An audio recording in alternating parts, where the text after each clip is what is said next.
Sandra வந்து கம்ருத்தின காமம் ருத்தின் அப்படின்னு சொல்லிட்டாங்கன்னு சொல்லி கோவம் வருதுன்னு சொல்றாரு. சரிங்க.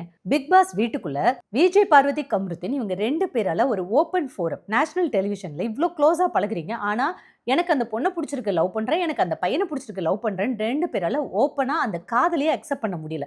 கேட்டா காதலுக்கு கீழ ஃப்ரெண்ட்ஷிப்புக்கு மேலன்றீங்க. அது என்ன கண்றாவின்னு தெரியல. இவ்ளோ க்ளோஸா வேற பழக்கம் வச்சுக்கிறாங்க.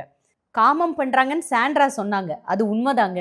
நீங்க பண்ணதுக்கு பேரு காதலோ, இல்ல ஃப்ரெண்ட்ஷிப்க்கு மேல காதலுக்கு கீழயோ இல்ல. அது கண்றாவி காமம் தான். ஆனா, அத அந்த வீட்ல சாண்ட்ராவாவது கொஞ்சம் தைரியமா சொன்னாங்க.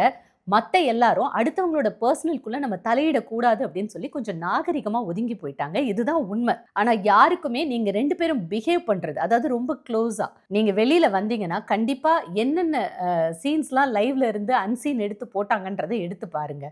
ஒரு ஒரு ஒரு எல்லை மீறி பழகுறதும்பாங்களா, அதுதான் நீங்க 2 பேரும் பண்ணிக்கிட்டு இருந்தீங்க. பார்க்கறதுக்கு அவ்ளோ ஆக்வர்டா இருந்தது. உங்க வீட்டுக்குள்ள நீங்க எப்படி வேணா பிஹேவ் பண்ணிக்கலாம்.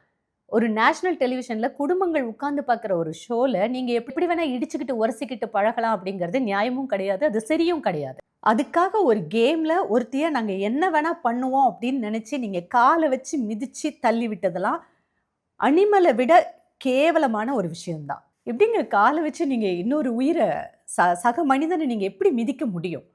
நீங்க மட்டும் மிதிச்சா பரவால்ல. பக்கத்துல இருக்கிற கம்ருத்தினும் அவரு இருக்கிற ஹைட் வெயிட்டுக்கு அவரும் சேர்ந்து மிதிச்சு தள்ளுறாரு.